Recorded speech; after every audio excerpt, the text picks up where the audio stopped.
आप सबको यहोवा अब्बा में शालोम। यहोवा अब्बा आपको बहुत सारी आशीषें और बरकतें दे। और आज का जो हमारा बिब्लिकल टॉपिक है, जिसके विषय में हम सीखने जा रहे हैं कि हम यीशु मसीह की आवाज़ को किस प्रकार से पहचानें। तो इससे पहले कि हम इस विषय को सीखें, आए हम इज़राइल के लिए, यरूशलेम के लिए प्रार्थना करें कि मेरा अदोनी यहोवा अब्बा इज़राइल को, यरूशलेम को शलोम की आशीषें दे और इज़राइल की जो खोई हुई भेड़ें हैं वो यीशु मसीह के नाम से उद्धार पाएं, बचाई जाएं, ताकि सच में यहोवा का राज्य बहुत शीघ्र इस दुनिया में आए। यहोवा आपको बहुत सारी आशीषें और बरकतें दे प्रिय चीज़ों। तो हम अपने विषय की ओर बढ़ते हैं। हमारा जो विषय है वो है यीशु मसीह की आवाज़ को हम कैसे पहचानें। और बहुत ज़रूरी है कि आज हम इस बात को जान जाएं, सीख जाएं कि यीशु मसीह की आवाज़ को हम किस प्रकार से पहचान सकते हैं, किस प्रकार से हम उसकी आवाज़ को जान सकते हैं। प्रिय यीशु, हमें एक बात को याद रखना है कि मसीह जीवन के अंदर अनंत जीवन को पाना, उद्धार को पाना बहुत आसान है। बहुत ही आसान ये काम है, बहुत ही इजी, बहुत आसान है। लेकिन इस काम को आज मसीह कलीसिया ने खुद ब खुद अपने लिए बहुत ज़्यादा कठिन बना लिया है, बहुत ज़्यादा मुश्किल बना लिया है।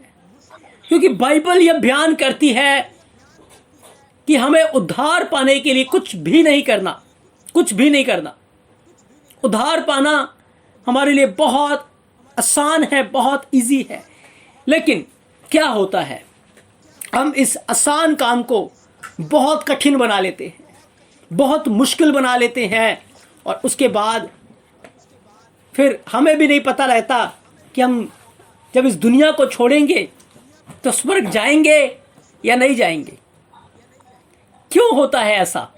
क्यों होता है मसीह जीवन के अंदर ऐसा कि हम अपने लाइफ को इतना कठिन बना लेते हैं, अपने जीवन को, कि अब हमें भी नहीं पता कि हमारा उद्धार होगा या नहीं होगा, हम अनंत जीवन को पाएंगे या नहीं पाएंगे।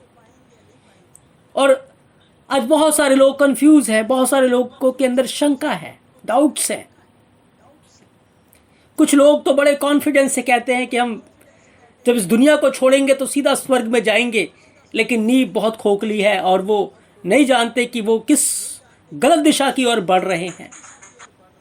और बहुत सारे लोगों को पता ही नहीं है। पर आज हम बाइबल से जानेंगे कि हमें उद्धार पाने के लिए क्या करना है। कितना आसान ये काम है, कितनी आसान ये बात है। अगर हम इस बात को सही रीति से समझ गए तो फिर हमारा मसीह में चलना, मसीह में बढ़ना और स्वर्ग के राज्य में जाना बहुत आसान हो जाएगा। एक बात यीशु मसीह ने चेलों को बताई थी कि एक धनवान का यहोवा के राज्य में प्रवेश करने से आसान है ऊंट का सुई के नाके में से निकल जाना। तब चेलों ने एक बात पूछी थी कि फिर अदोनी किसका उद्धार होगा? तो यीशु मसीह ने बताया था कि जो इंसानों से नहीं हो सकता, यहोवा से सब कुछ हो सकता है। और बाइबल ये बयान करती है, यहोवा का कलाम जब यिर्मयाह नबी के पास पहुंचा तो यिर्मयाह नबी को बताया गया कि यिर्मयाह, कौन सी बात है जो यहोवा के लिए कठिन है? कौन सी बात है जो यहोवा के लिए कठिन है? क्योंकि मैं तो सब प्राणियों का यहोवा हूं, मेरे लिए कोई भी काम मुश्किल कठिन नहीं है। तो आपका उद्धार पाना, आपको स्वर्ग के राज्य में जाना, ये आपका काम नहीं है, लेकिन ये यहोवा का काम है, ये यीशु मसीह का काम है। आपको अनंत राज्य में ले जाना, आपको स्वर्ग के राज्य में लेकर जाना। और उसके लिए कोई भी काम कठिन नहीं है, कोई भी काम मुश्किल नहीं है। लेकिन क्या किया है हमने? खुद ब खुद इसको बहुत मुश्किल बना दिया है, बहुत कठिन बना दिया है। प्रिय यीशु, आप उस डाकू को देखें जो डाकू यीशु मसीह के साथ क्रूस के ऊपर था। क्या किया उसने उद्धार पाने के लिए? क्या बहुत कठिन काम था? उसने तो सिर्फ एक बात बोली कि अदोनी यीशु मसीह, जब तू अपने राज्य में जाए तो मेरी सुधि लेना। बस इतनी सी बात उसने बोली और उसका उद्धार हो गया और वो स्वर्ग में चला गया। वो पहला व्यक्ति यीशु मसीह के साथ फिरदौस में उसके राज्य में चला गया। कितना आसान था। क्योंकि प्रिय अजीजों, जब हम खुद ब खुद कोई काम करते हैं तो बहुत मुश्किल है, लेकिन यहोवा के लिए कोई भी काम कठिन या मुश्किल नहीं है। और उसके लिए बहुत ज़रूरी है कि हम यीशु मसीह की आवाज़ को पहचानें, क्योंकि यदि आप यीशु मसीह की आवाज़ को पहचान जाएंगे, उसकी आवाज़ को जान जाएंगे, तो फिर आपका उद्धार पाना बहुत आसान हो जाएगा, बहुत इजी हो जाएगा आपका स्वर्ग के राज्य की जो यात्रा है। क्योंकि बाइबल बयान करती है कि हम परदेसी और मुसाफिर हैं। और जब हम इस बात को समझेंगे कि यीशु मसीह की आवाज़ को हम किस प्रकार से पहचानें, किस प्रकार से उसके पीछे चलें, तो फिर ये काम बहुत आसान हो जाएगा। तो प्रिय अजीजों, जब आप यूहन्ना 10 अध्याय 27 वचन को पढ़ते हैं तो वहां पर क्या लिखा है कि मेरी भेड़ें मेरा शब्द सुनती हैं और मैं उन्हें जानता हूं, वो मेरे पीछे पीछे चलती हैं। और यीशु मसीह ने यहां पर यह भी बताया कि वो पराये का शब्द नहीं सुनती, क्योंकि चरवाहे और भी बहुत सारे हैं जो दावा करते हैं कि हम चरवाहे हैं, जो दावा करते हैं कि हम यहोवा की भेड़ें हैं, हम यहोवा के चरवाहे हैं, यहोवा ने हमें चरवाहा होकर भेजा है, लेकिन वो भेड़ के रूप में भेड़िए हैं, वो चरवाहे के रूप में भेड़ फाड़ने वाले भेड़िए हैं। और यीशु मसीह ने बताया था कि जो भेड़ें हैं उनकी आवाज को, उनके शब्द को नहीं सुनती, वो सिर्फ अपने चरवाहे की आवाज को सुनती है।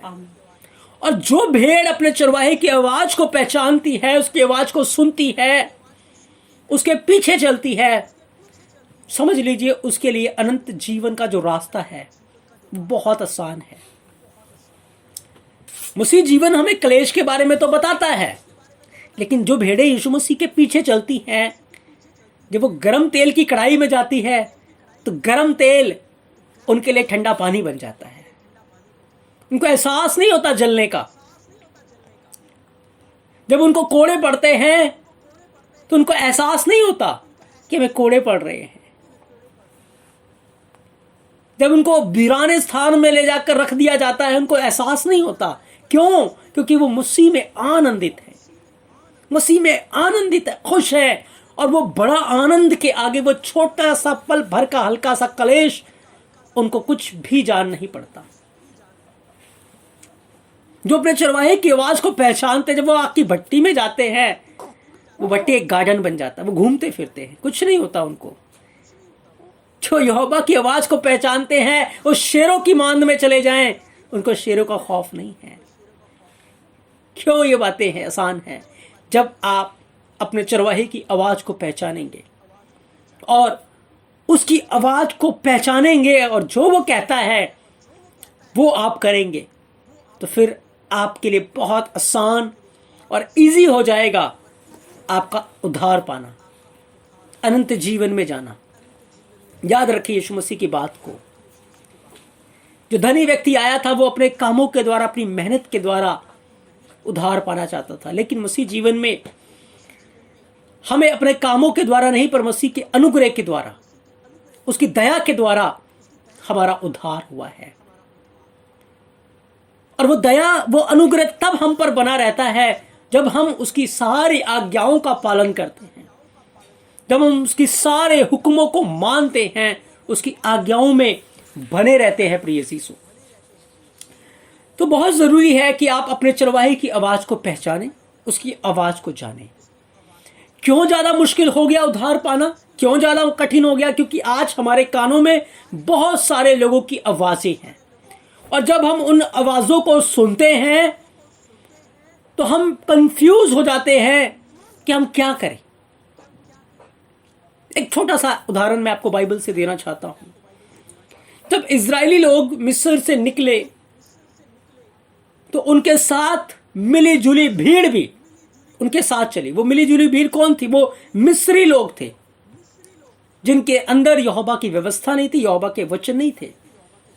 और जो मिस्री लोग थे वो बार बार इजरायलियों के कानों में ऐसी बातों को डालते थे कि वो यहोवा की आवाज को सुनना छोड़कर उनकी बातों के ऊपर मन लगाते थे और फिर कुड़कुड़ाते थे, बुड़बुड़ाते थे और बलवा करते थे। यहोवा उनको जंगल में इसलिए ले आया कि वो किसी पराये का शब्द ना सुने, क्योंकि बहुत सारी आवाजों को मिस्र के अंदर सुनते थे, बहुत सारे गलत रीति रिवाजों को वो मिस्र में देखते थे, बहुत सारी मूर्ति पूजाओं को वो देखते थे। और यहोवा उनको अलग बियाबान में इसलिए ले आया जहां पर कोई भी उनके पास नहीं था।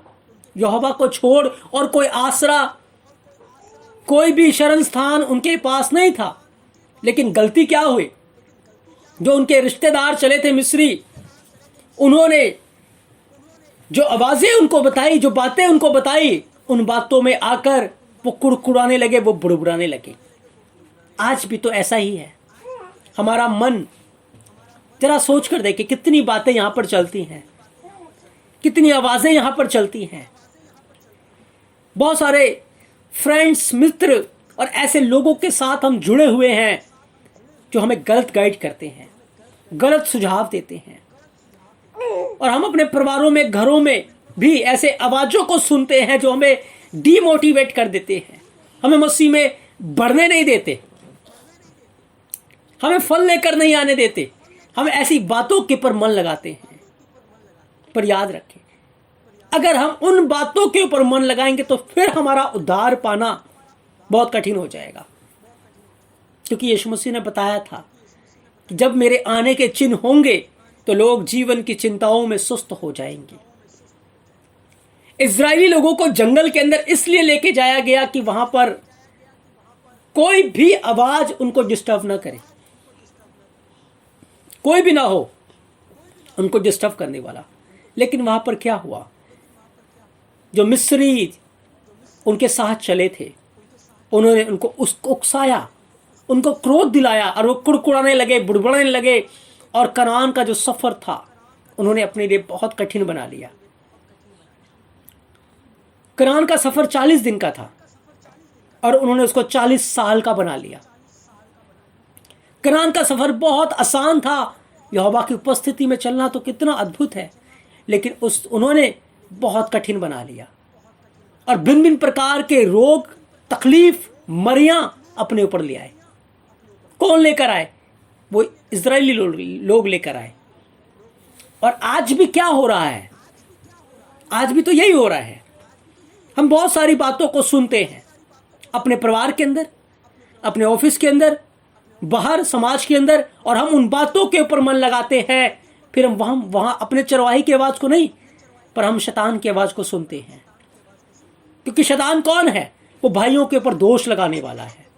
वो दोष लगाता है, वो हमारी बुराइयां करता है, वो हमारे ऊपर अंगुलियां उठाता है, हमें नीचा दिखाता है, हमें डीमोटिवेट करता है। और वो रूबरू सामने आकर नहीं करेगा, पर किसी न किसी को इस्तेमाल करेगा, किसी न किसी के द्वारा बात करेगा। हो सकता है वो आपके मन में आकर डायरेक्ट बात करे। आपको उस समय उन सारी आवाजों को रिजेक्ट करना है, सारी बातों को कैंसिल करना है और अपना ध्यान अपने चरवाहे की आवाज के ऊपर लगाना है, उसके वचन पर लगाना है। तब आपके लिए उद्धार का जो रास्ता है बहुत आसान लग जाएगा, बहुत आसान है। क्योंकि ये काम हमारा नहीं है, ये काम यहोवा का है। और यहोवा का काम जो है वो बहुत आसान है। प्रिय यीशु, हम सोचे कि हम सारी धार्मिकता को पूरा करके स्वर्ग चले जाएंगे, तो ये हमारी गलत फहमी है। हमें उद्धार पाने के लिए अपने चरवाहे के ऊपर, यीशु मसीह के ऊपर पूर्ण रीति से निर्भर होना है और अपना कान, अपना ध्यान उसकी आवाज को सुनने में लगाना है, उसकी बातों के ऊपर लगाना है, उसकी बातों के ऊपर अपना ध्यान लगाना है। तभी हम उद्धार को पा पाएंगे। अगर हम इधर उधर की बातों को सुनेंगे, इधर उधर की बातों के ऊपर ध्यान लगाएंगे, मन लगाएंगे, तो फिर हम अपने उद्धार को खो बैठेंगे। प्रिय जीजो, इसलिए बहुत जरूरी है कि हम यहोवा की बातों के ऊपर ध्यान लगाएं, यहोवा की बातों के ऊपर अपना मन लगाएं। नहीं तो फिर अनंत जीवन जो है वो हमारे लिए बहुत मुश्किल हो जाएगा। मैं विश्वास करता हूं कि ये बातें आपको समझ में आ रही हैं। यहोवा आपको बहुत सारी आशीषें और बरकतें दे। यीशु मसीह ने बताया था कि बहुत सारे झूठे भविष्यवक्ता उठ खड़े होंगे और बहुतों को भरमाएंगे, और अधर्म के बढ़ने से बहुतों का प्रेम ठंडा पड़ जाएगा। यीशु मसीह ने बताया था कि उस समय यदि कोई तुमसे कहे देखो मसीह यहाँ है, मसीह वहां है, तो प्रतीति ना करना, क्योंकि झूठे मसीह और झूठे भविष्यवक्ता उठ खड़े होंगे और बहुत से चिन्ह अद्भुत काम दिखाएंगे कि यदि हो सके तो चुने हुओं को भी भरमा दे। और बिल्कुल ऐसा ही हो रहा है आज के समय में, आज के टाइम पे ऐसा ही हो रहा है। तो प्रिय अजीजों, हमें बहुत ज़रूरी है कि हम अपना ध्यान उन झूठे भविष्यवक्ताओं से, झूठे लोगों से हटाएं, क्योंकि आज सच में बहुत सारे लोग ऐसे उठ खड़े हुए हैं जो वचन को गलत रीति से प्रचार करते हैं, वचन को तोड़ मड़ोड़ कर प्रस्तुत करते हैं, और कॉम्प्रोमाइज की डॉक्ट्रिन्स, कॉम्प्रोमाइज की शिक्षा आ चुकी है, कॉम्प्रोमाइज का जीवन आ चुका है, और कॉम्प्रोमाइज बहुत ज्यादा आज हमें देखने को मिल रहा है। प्रिय दोस्तों, हमें बहुत जरूरी है कि हम अपना ध्यान मसीह के ऊपर लगाएं, अपना ध्यान यीशु मसीह के ऊपर लगाएं, अपना ध्यान यीशु मसीह के वचन के ऊपर लगाएं, और हम उसके वचनों में बने रहे। प्रिय दोस्तों, मेरा यहोवा आपको बहुत सारी आशीषें और बरकतें दे। जब आप उत्पत्ति 6 अध्याय 8 से 9 वचन को पढ़ते हैं तो बाइबल बयान करती है यहोवा ने नूह से बात की और नूह को कहा कि तुझे जहाज बनाना है, क्योंकि अब सारी पृथ्वी को मैं नाश करने के लिए जा रहा हूं। सारी पृथ्वी का नाश होने जा रहा है और तुझे जहाज बनाना है। याद रखिए, उस जहाज को बनाना नूह के लिए आसान काम नहीं था, लेकिन बहुत मेहनत करनी थी उसको, बहुत ज्यादा मेहनत करनी थी उसको जहाज बनाने के लिए। और क्या हो रहा था उस समय? बहुत सारे लोगों की आवाजें आ रही थी कि नूह तो पागल हो गया है कि जो जहाज बना रहा है, क्योंकि उन्होंने बारिश तो देखी नहीं थी और कोई भी उस बात के ऊपर विश्वास नहीं कर रहा था, और हर कोई नूह का मजाक उड़ा रहा था, नूह के खिलाफ बोल रहा था, उसके काम को बिगाड़ने में लगे हुए थे। लेकिन नूह ने किसी की आवाज को नहीं सुना, पर नूह ने यहोवा की आवाज को, यहोवा के वचन के ऊपर अपना ध्यान लगाया जो कि यहोवा ने उससे कहा था। और क्या हुआ? नूह और नूह का घराना बचाया गया। और यीशु मसीह ने बताया था कि जैसा नूह के दिनों में हुआ था, जैसा लूत के दिनों में हुआ था, वैसा ही मानुष पुत्र के दिनों में भी होगा। क्या होगा? जैसे नूह के दिनों में हुआ था। नूह यहोवा के वचन की आज्ञा का पालन करने में लगा था, लेकिन लोग उसको भटकाने में लगे थे। और आज भी मसीह की कलीसिया यहोवा की आज्ञाओं का पालन करने में तो लगी है, लेकिन बहुत सारे लोग भटकाने में भी लगे हैं। हमारा विरोधी, हमारा दुश्मन भिन्न भिन्न प्रकार से, भिन्न भिन्न तरीके से उपाय निकाल रहा है, वो स्कीम लगा रहा है, वो ऐसा उपाय निकाल रहा है कि वो किसी तरीके से मसीह की कलीसिया को भटकाए। और बहुत सारे लोग भटकाने में भी आ रहे। क्यों? क्योंकि वो इधर उधर की आवाजों को सुनते हैं, वो ध्यान लगाते हैं, और जब आप इधर उधर की बातों के ऊपर ध्यान लगाएंगे तो आप भटक जाएंगे। इसीलिए जब हम यीशु मसीह की भीड़ें हैं तो हमें सिर्फ यीशु मसीह की बातों के ऊपर ध्यान लगाना है, उसके वचनों के ऊपर अपना मन लगाना है। प्रिय सीसो, सेम बात लूत के साथ भी हुई। क्या हुआ? स्वर्गदूत आए हैं लूत को बचाने के लिए, और लूत को बताया कि ये नगर नाश होने वाला है, ये नगर खत्म हो जाएगा। और लूत ने उन स्वर्गदूतों की बातों के पर ध्यान दिया, मन लगाया, और उसने जाकर अपने रिश्तेदारों को, अपने दमादों को भी बताया कि जो जगह है वो आग से नाश होने वाली, आग की बरसात होने वाली है। पर किसी ने उसके ऊपर भरोसा नहीं किया, क्योंकि किसी ने कभी देखा ही नहीं था कि स्वर्ग से आग भी गिर सकती है। क्या हुआ? स्वर्गदूतों ने जबरदस्ती लूत और उसके परिवार को वहां से बाहर निकाल दिया, और उनको बताया कि तुम्हें वापस लौट कर नहीं देखना, पर उस पहाड़ के ऊपर चले जाना है। लेकिन क्या हुआ प्रिय यीशु? वहां पर लूत और उसकी जो बेटियां हैं, उसकी पत्नी है, वो दौड़ रहे हैं, वो बढ़ रहे हैं उस तरफ जिस तरफ स्वर्गदूतों ने उनको आज्ञा दी थी। लेकिन जब लूत की बीवी ने आवाजें सुनी अपने रिश्तेदारों की, अपने लोगों की जो सदोम के अंदर थे, गमोरा के अंदर थे, तो उसका मन नहीं लगा, उसको याद सताने लगी जो धन संपत्ति उसने जोड़ा था। और उसने पीछे मुड़कर देखा और वो नमक का खंबा बन गई। और यीशु मसीह ने बिल्कुल बताया जैसे लूत के दिनों में हुआ था, जैसे नूह के दिनों में हुआ था, वैसे ही मेरे आने के समय भी होगा। और बिल्कुल ऐसा ही हो रहा। नूह आज्ञा का पालन कर रहा था, लोग उसको बिगाड़ने में लगे हुए थे। आज मसीह कलीसिया, मसीह के पीछे चल रहे लोग भटकाने में लगे हैं, अपने भी भटका देते हैं। हमें बहुत सावधान होकर एक ही काम करना है, हमें मसीह की आवाज को सुनना है, बस उसके पीछे चलना है।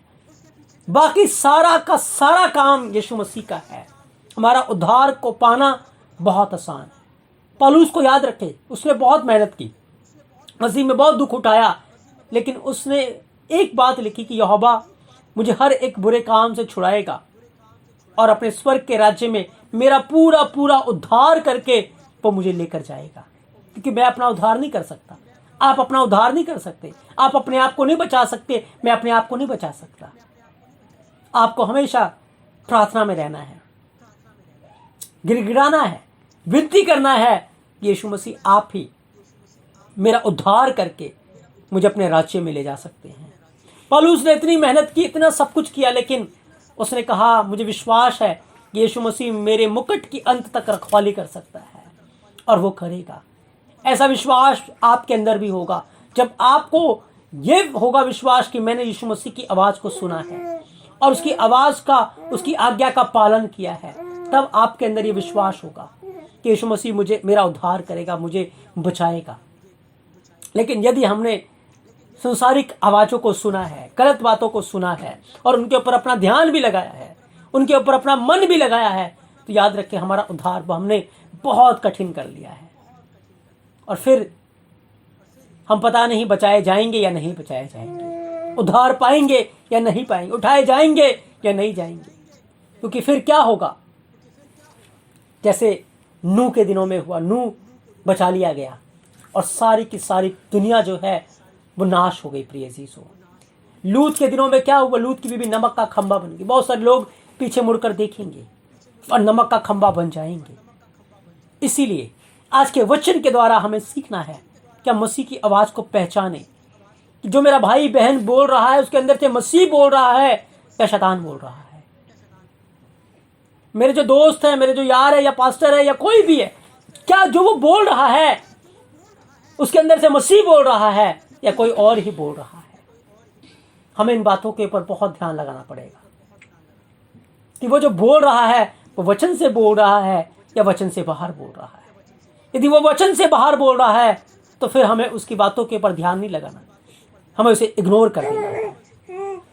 और जो बातें मसीह की ओर से हैं, वचन है, हमें सिर्फ उसके ऊपर अपना ध्यान लगाना है।